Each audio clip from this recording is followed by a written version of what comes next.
Republicans took aim at the prince's 13-strong entourage, which included a traveling yeoman, who has been described as a member of staff who ensures the right clothes are in the right place at all times. However, one critic branded the role a baggage man with an ancient title.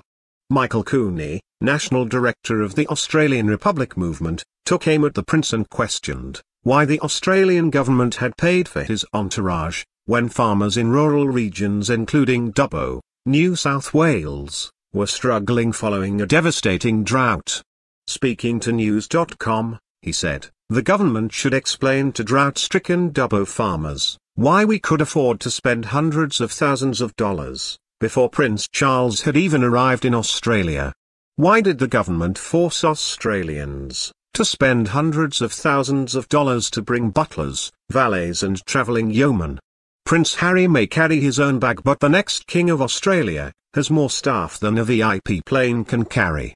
Local media added that the costs accrued by the prince during his tour showed just how expensive a King Charles could be for Australians should he succeed his mother, Queen Elizabeth. Prince Charles nevertheless cut back on the size of his entourage in 2018, compared to his tour of Australia in 2012, when he was accompanied by 18 members of staff. It was also revealed in September that the Australian taxpayers were burdened with a $19,000 bill for a private trip Prince Charles and the Duchess of Cornwall made to see an old friend. The royal couple visited billionaire hedge fund owner Sir Michael Hintz at his home in Gundagai, around 400 kilometres southwest of Sydney.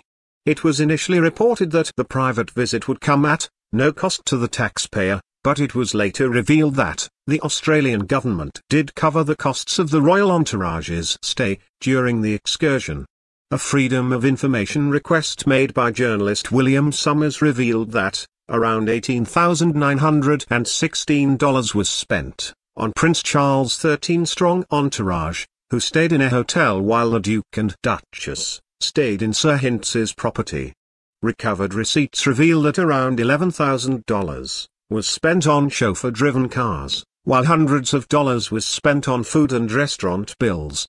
Australia's Department of the Prime Minister and Cabinet nevertheless defended its spending, and stated it followed official guidelines. The statement said, "A small number of support staff from Clarence House and the Australian government accompanied their Royal Highnesses on this portion of the programme. These support staff were responsible for transport and accommodation arrangements, as well as final preparations for the official elements of the visit. All costs for official visits are expended in line with Australian government procurement guidelines. The Australian government did not pay for accommodation or meals for their Royal Highnesses during this portion of the programme.